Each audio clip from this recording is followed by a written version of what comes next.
I would like to take a moment and introduce Bill Lyon, founding member, man of many hats, four-time winning team. He's a founding member of a four-time winning team in Pittsburgh.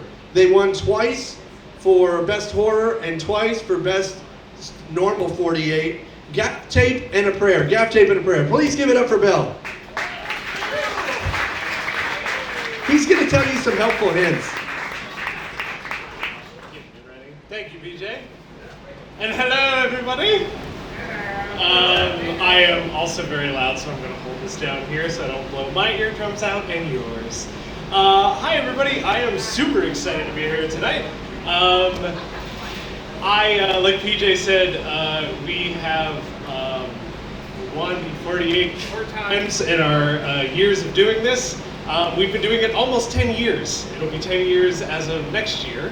Our team formed in 2014, many years ago, and we enjoyed this project very, very much. We were recently at the most recent Filmapalooza also with Team Lone Wolf, who had won the Summer 48. And I was talking to PJ at the time when we were there, and I was like, man, we have been doing this for such a long time, and PJ is so great about always asking all of us. There it is. PJ's always great about asking all of us to go to these things and come back and bring knowledge and share. And I'm like, yes, we've got that in abundance. And our team is one of those teams that has learned a lot over the years. Yes, we've won a lot of times. We've also lost a lot of times. And we've gained a lot of knowledge throughout, not just doing the 48s here in Pittsburgh, going to Filmapalooza, meeting other teams, doing all that stuff. And so I just wanted a chance to talk to everybody about that and hopefully give you some info that can be helpful to all of you, both newcomers and people that have been doing this for a long time, because I do see some familiar faces with us tonight, like Jared over here from Filmmakers Finest, Daryl, other people that have come through. But anyway, so I'm very excited to talk to you. Let me just give you a quick rundown of the way that gaff tape. By the way, there is a PowerPoint presentation up here. I did not make a thick PowerPoint presentation because that would be boring. I'm a very talkative person and I will try not to ramble too much, but this helps keep me in line. So anyway, gaff tape, I like to believe, has a little bit of recipe for how we function well. And we haven't always functioned completely well. We've been all over the place in our life. But here's some things that, for me, from having watched countless 48s over the years, having made almost 20-some short films of the past 10 years, and doing all of this, that we have learned. And some of this is going to maybe seem like you roll your eyes at a little bit when you see it, but I will explain. The first thing about making a successful 48, and the thing that tops every other possible thing that I could talk to you about this evening, you need to tell a good story. I know that seems logical, but I have lost count of the amount of times that I have seen films that could have been really good, where we lost sight of what the story was, and lost sight of what a good story was. And before equipment, before production value, for anything else, you need to tell a good story. The other thing is, you need to be having fun doing this. There's laughter. If we are not having fun doing this, my big question to everybody is, why are we doing this? Because it's crazy. We're making a film in 48 hours. We all know, for those of us that have done this before, it is not easy. It is hard. Even those of us who have been doing it for a long time, it's still difficult. And there are times where, if you find yourself at any point in time doing this project, and you're like, I'm not having fun right now, you need to pause and ask yourself, what is off? what is it about what we're doing right now that we are not having fun anymore? Because if everybody on your crew is having a good time and enjoying themselves, that is going to feed itself back into the project, and that is going to feed itself into you making a good project. Which brings me to point number 3, take care of yourself and take care of your teammates. This is a big one that we have had to learn the hard way. And I will get into that a little bit more later. Drink water, eat, sleep, repeat that over and over again. We have had mishaps with that in our early years and got better at that over time. But that is a huge part of making sure everything's okay. Another big part of making sure everything's okay is losing your egos at the door. Lose your egos at the door. Snaps. Thank you. A fun fact about our team, in the first years of doing the 48, we were so overly nice to each other that none of us could ever decide who the director was going to be. So if you look at our early films and our credits, all 4 of our core founding team was listed as director for those films because we were all giving directive input. That changed over time. But it did awaken something. Like, the fact was, we didn't have a lot of ego going into those films, and that is one thing to this day, even though we have more definitive roles and we do things, is something we don't stand for in our team. If you come in and you join our teams, egos are checked at the door, and nobody's idea is better than anybody else's idea. And also on top of that is the idea that with ego comes like the ability to kill your darlings. If you've never heard that phrase before, it is the idea that, like, if something is not working, if something is not giving back to the story, giving to the plot, you need to really look at it critically and say, we need to get rid of this and be okay with that. I'm going to talk about more of that in a little bit. Moving forward, know your limits in this project and be reasonable about what you can accomplish.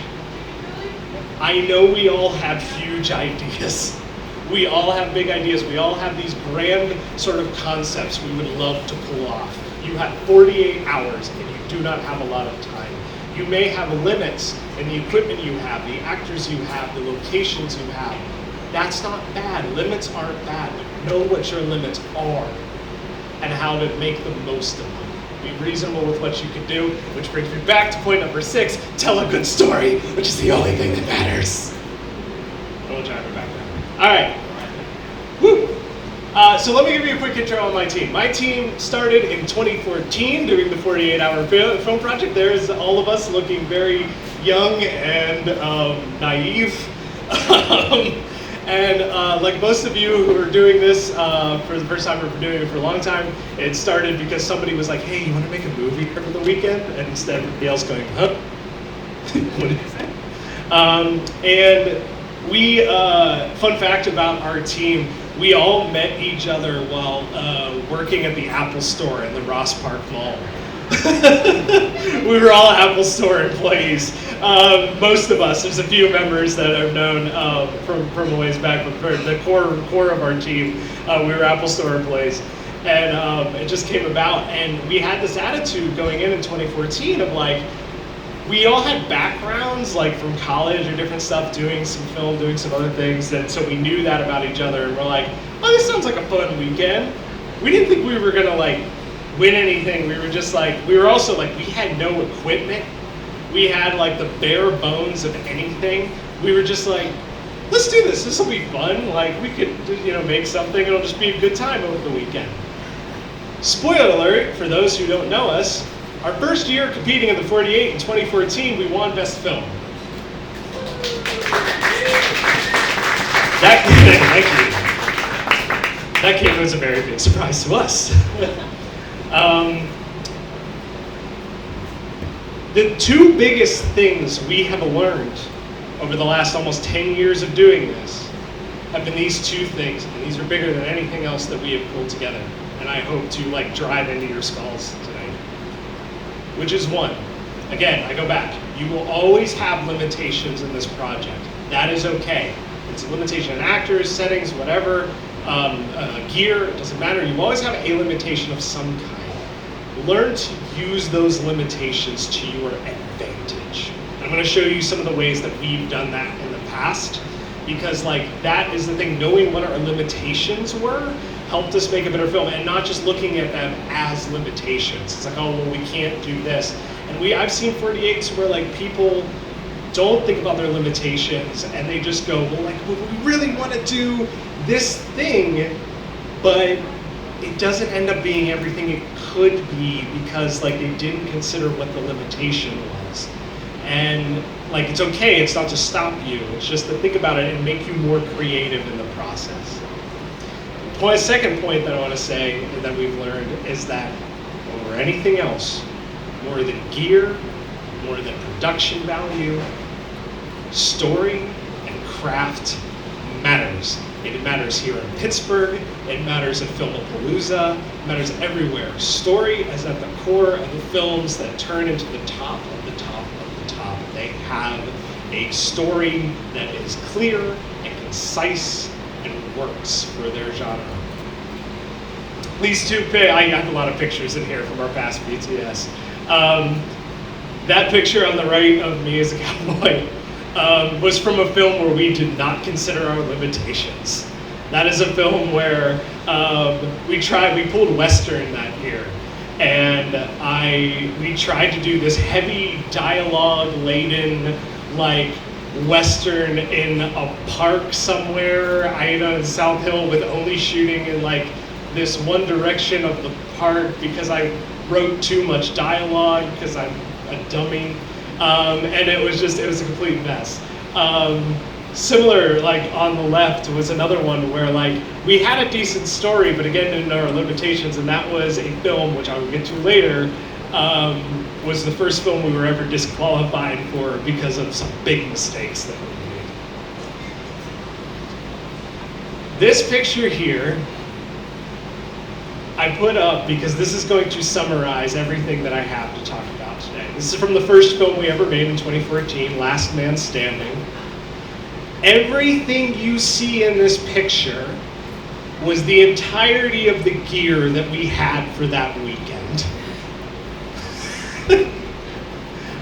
What you can see there is a cheap plastic photography tripod, a camera that at the time I think it was like a Canon like T2i, like plastic body like shot. It was like a camera that shot 1080p, so we were very excited about that, but it was like the cheapest thing we could get our hands on. We had a makeshift dolly that I had my friend there in red. He's a welder, and he made the night before the 48 started out of scrap metal and like PVC piping. And we just had a dolly. He was like, I think I could make a dolly. And I was like, sure. Like, I don't know, we were good, like, we'll try to use it. But it was like, whatever. And it ended up being like the key to us making this film. It was wild. We had no reflectors. We had nothing to block the sun. You can see me using my hat there to block Brittany's camera because like literally to block reflection because I had nothing else going on. The only thing that is missing gear-wise from that shot is an iPhone 4, which we used to shoot a scene of that film and matched with that Canon because we knew what we were doing. And that brings me to a big point, is the gear doesn't matter, it is the craft and the knowledge that you have and of order to how to utilize it. And we knew it wasn't going to be perfect, but we knew how to get the most out of those things to get what we needed, and how to tell the story properly. Also, that thing was pulled by bungee cords, which you can see in that photo, which I love very much. This is our editing setup for that film. It was 2 laptops and a very small table in the corner of Mike, our team leader, his desk in like Millvale. So it was like very cramped. And we made it happen. I think we were running like Final Cut at the time, and like there is actually a visual effects shot in that film, which is amazing that even happened, but it's in there. So very small and bare bones. And there's my friend Jake welding the dolly itself, which you can see on the tracks. And I bring up this point because and I'm going to show you in a minute, so that year, Last Man Standing, this film that we won, it was, we pulled silent film. It was silent film that year, which helped us a huge amount because we had no good mic equipment. We had, we were working off a shotgun off the camera, which we were like, this is going to pick up horrible audio. So we actually kind of lucked out in that category. And we were like, silent film, okay, I can work with that. And then it became, our character that year was supposed to be a human statue. And when we started thinking about script ideas and tossing around, and this is a point that I want to make, really consider what your requirements are. Because we sit there and we're looking, okay, we have silent film, we have a human statue, I have a dolly at my disposal. And we started tossing around ideas and we realized that we could create a character that we never see move, but we move around him. And every shot became tracking shots and pushes and movement, and all the movement, there were other characters, background characters that moved through the scene, and we were like, but our character never physically moved. And we wanted to tell a story that was how does this guy get from point A to point B as he moves through the city and he's trying to get to see a movie at the manor. He was going that's where we decided to film in front of. And we were like, how does he get from his house to there? But we never actually see him move at all. And we went through those and we used the dollies to kind of track each one of those shots. And we used our limitations to figure out what we could do. We also learned a valuable lesson this year. Don't do too many locations in one shoot. This is our first shoot ever. We shot at a bunch of different locations around Pittsburgh, which was exhausting. And if it wasn't for the fact that we were shooting this the way we were, I don't think we could have pulled it off. And so what we ended up with, and these are just shots, I'm not showing you the film, but these are, you can see where it just sort of moves around the spaces. And we had the music playing, we had those individual sort of vignettes going, and I always love when the map gets taken away from him. We look back to sort of that silent film era, right? And all of those little, I love the skateboard. Everybody, with those silent films, we were familiar with the genre, looking back on Buster Keaton, all these different things, these guys, going through, you had, the story moves forward, but you always have these little vignettes that are there, these little just comical bits that happen that move the story along. And so we filled out all of those beats, figured out what those were, storyboarded them, and then went out to across the city and filmed them. We were in Millvale, we were in downtown, we were in Squirrel Hill, we were on the North Shore. It was too much. But for the film we were making, it ended up kind of working and we locked down.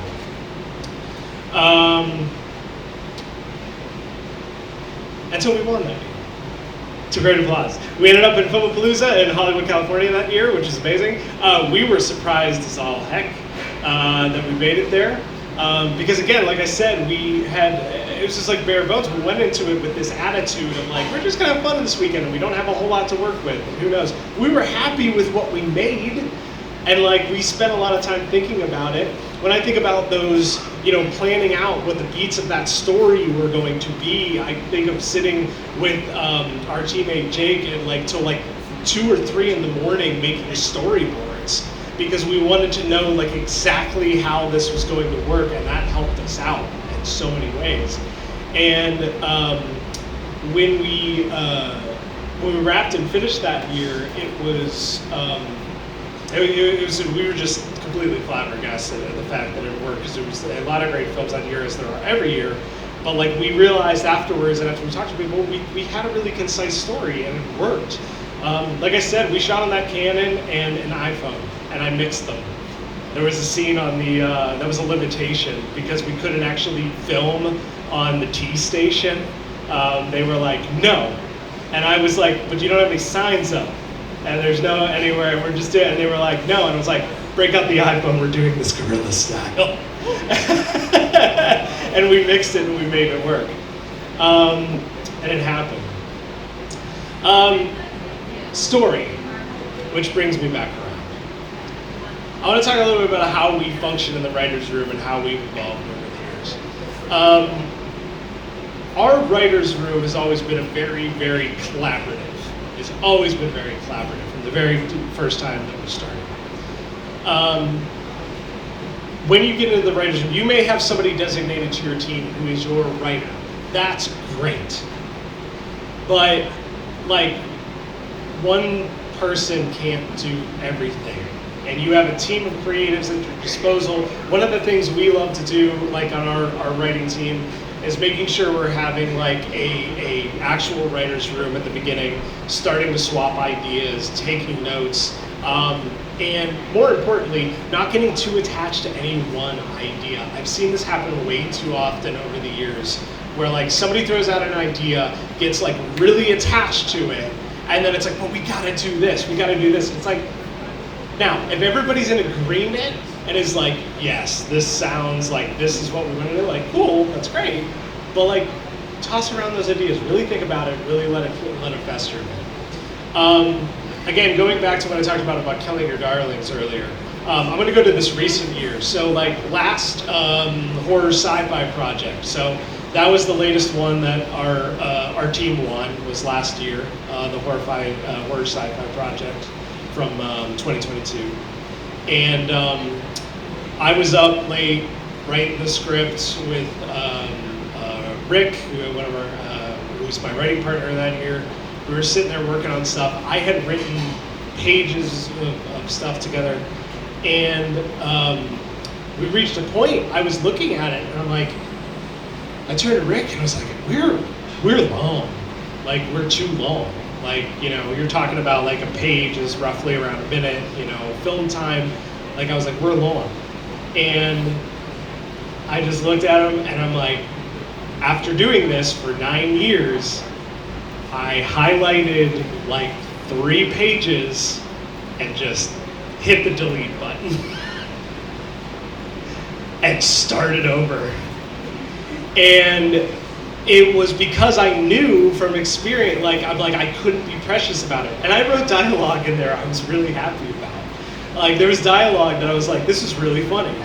But I looked at it and I'm like, this is not gonna, like overall, like it's not helping moving the story forward. I just like it because I think it's entertaining. Like that's not what makes a good story. Like, and so I really had to look at it at the stuff that I deleted and was like, does this work? Does this make a good story? And the answer was no, and I had to get rid of it. I couldn't be precious about it because we didn't have the time. To bring another point, don't write the impossible and try to make it reality. Sometimes the impossible may be slightly reachable, right? We can look at our limitations and see how we can maybe make that work. But we still need to be grounded and we still need to be realistic about what's possible. My goodness, did we get ourselves in trouble with that a bunch over the years. I mean, the worst experience I ever had with that is, thank you. I had a terrible experience with that in the past of like thinking that we were going to be capable of doing way more than we were, and we just didn't have the time, and I like didn't sleep that year. It was an absolute disaster. Or times where like we've written too much, and I thought it was funny. I thought it was great, but it didn't work. That was one of the films we didn't even win a single award for that one.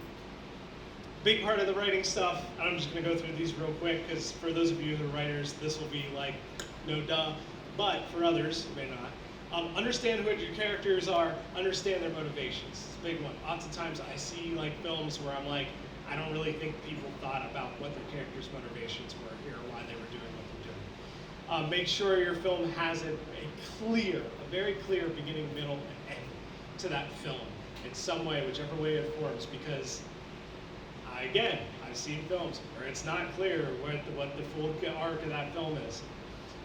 Understand your genre and the different ways to approach it. Play but don't stray too much. So, but still play around. A thing that our team hasn't done this in a minute, but like in our early years, one of the things we used to do was before we started for the weekend, we would get together and start going down through the list of announced genres and start talking about like movies that we liked from those categories. And like if we'd seen them, we could kind of talk about like what we liked about them, like what worked, what didn't work, but also like what we ultimately thought. Like we would start watching some of those movies if we hadn't seen them. So that was like a really big help for like going into these genres, was knowing like what makes those genres. Use your requirements, please. Use them as like a help guide for you to help you write. Because oftentimes I see where people get their requirements, their prop, their line of dialogue, etc., and they go into the film and it's like, you just shoehorn this in.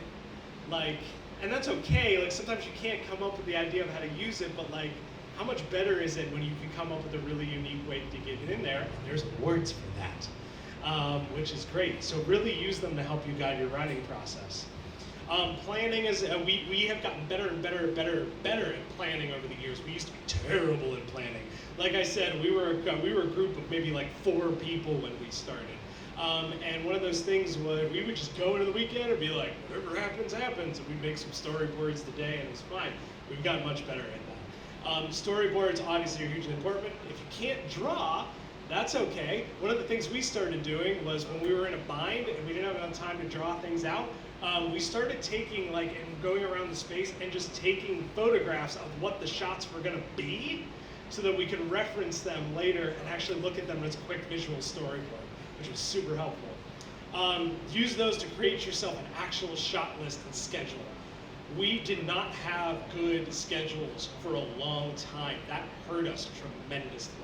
And something that we've gotten better at over the years because it's better for us as a team to keep us on track, but it's also good for making sure that your actors stay sane, and so that you're not making them sit around for too long, not doing anything, which can be a huge problem. And schedule in proper breaks for yourself. Assign runners to do things. Do not forget to take breaks for yourself. And to that actor's point, I want to point that out. I'm an actor myself. My wife's an actor who also does a lot of our actual being a producer work nowadays.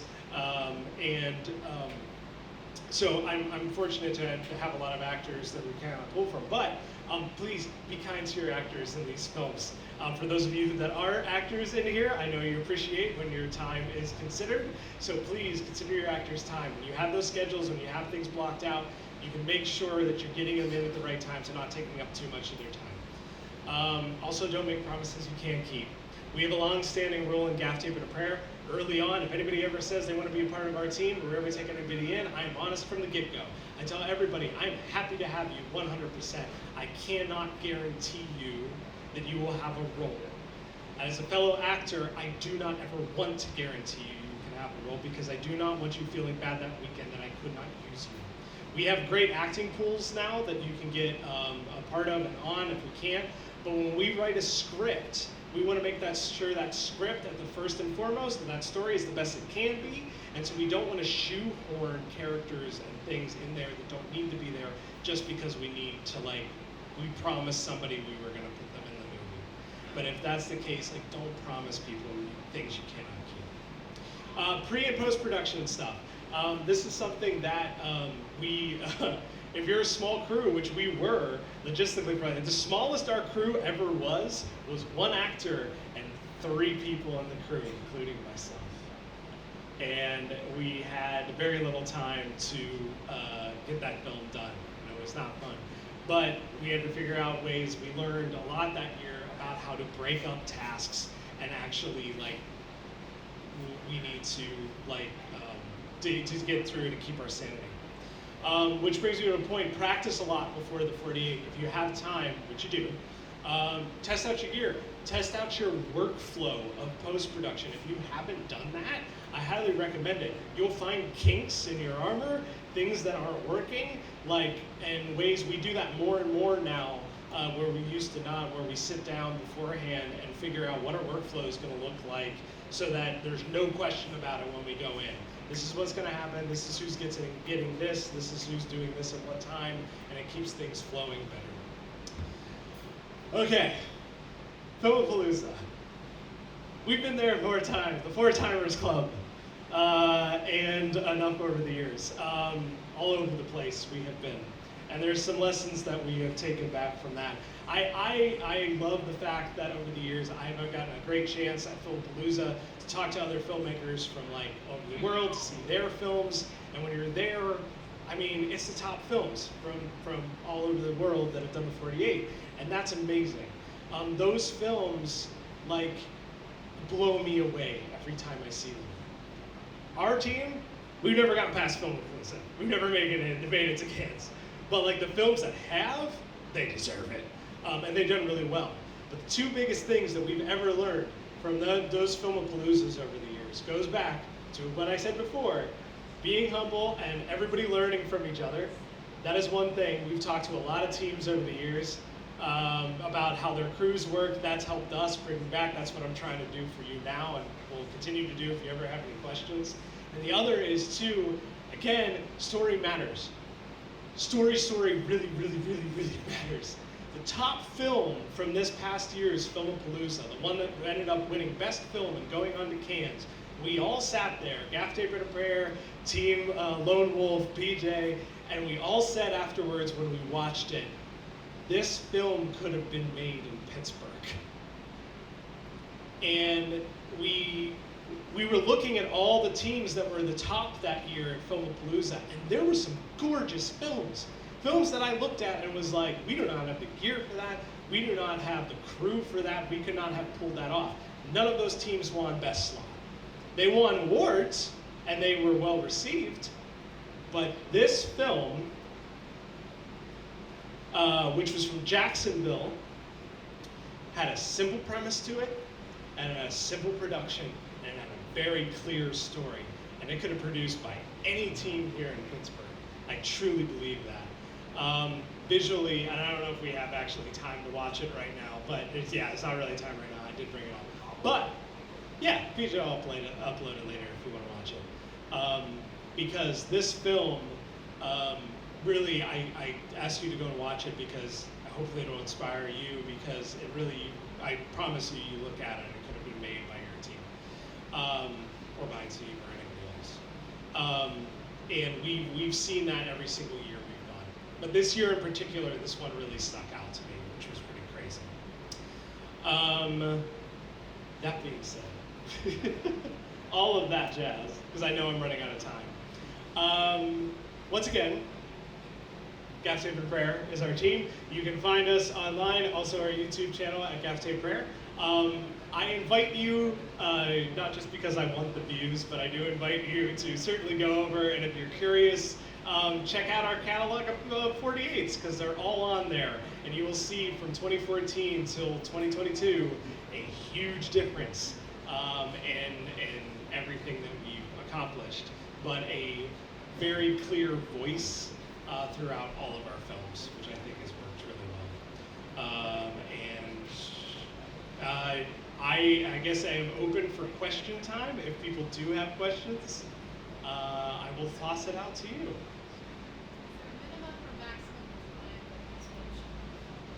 The film should run for? Yes, 4 to 7 is the usual. Has that changed? What's that? Yeah, 4 to 7 with 1 minute of credits. That is the, yes. Do you have any advice on, say while you're writing and you're having a series of good ideas, when you eventually say, all right, this is the one, and like, Yep. how do you know? Is it a gut feeling? Is it a, what inspires the ultimate decision of like, this is it? No, that's a super good question. What inspires us of like, this is the thing. We have, like I said, we've done this enough over the years, even in the early days, where it's like, we'll be tossing out ideas and keeping notes and keeping those things going. And eventually you will reach a point where like, everything starts to sort of like collide on each other. And you hit a point where it's the group doesn't have any choice but to look at it and go, even if you bounce over to something else and then come back, it's hard to say, but you just know. Like you look at it and you're like, this is where all of what we have to work with aligns. Like this is where, like, yes, we can make this. This makes the most sense. And sometimes like somebody else at that point would try to like, well, what about this? And it's like, pull it back, because like, okay, check the time, where are we?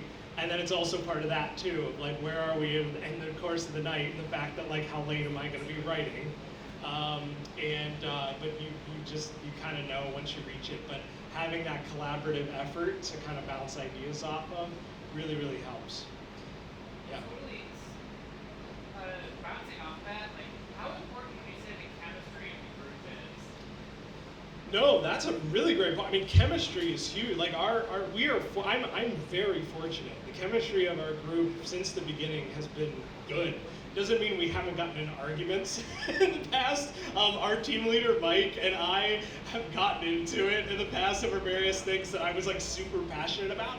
But that goes back to my point about being humble, like, and checking your egos, because with Mike and I, or Mag, or Brittany, or like any of the people that are involved in our group, there always reached a point where even if we felt passionate, like super passionate about something, like we had to reach a point where like we looked at it reasonably and gone like, and made concessions with each other, or calmed ourselves and actually talked to each other. And if you find that there's somebody or somebodies in your group that is like causing that to not work, have a chat with them maybe, or like consider like that's, you know, gonna be a problem area that you need to work on. It's definitely makes, again, we only got so much time to do this, and if you're gonna just sit around and bicker with each other, or like somebody's gonna take over the reins, nobody's gonna have a good time, and it's just gonna be a bummer. Oh, the largest group. Actually, the largest group we had was just this past year. We had, I can't remember the specific amount, I think we had around like a dozen or so. And I personally, for me and for our team, I don't know how much bigger I can go. For some groups, they can do larger and larger teams. I remember talking to a team from France that had like 30-some person crew, and I was like, I can't manage that. I can't, and I know that is a limitation on my part. And that's great if you could, but I can't. So like 12 is probably around the maximum, or somewhere around there. But the lowest, 4. So we've hit all big range. All right. I'm telling you it's wrap time, but I'm happy to speak to anybody else after this is over. And do you have one? No. I was gonna ask how like is there any sentence you really had to improvise? Like you wrote everything within the day of, you like, oh no? Is that like big improvising that happened like the actual day after writing? Oh, like the day of you had to improvise something? Oh yeah, all the time. Like literally every movie we've ever made. And that's because it's like we had like the first film we made, like we ended up filming like the last scene in front of the manor in like Squirrel Hill. That wasn't the original plan. There was a different theater we were gonna film at, in the same park that we were filming at, but the problem was there was a bunch of construction in front of that theater the day that we showed up there, and we very quickly had to figure out a new spot. I can tell you more about those. There's like a bunch, like every single year, there's always something that comes up. So just be ready to like think on your toes. You'll come up with something will work. All right, give it up for Bill.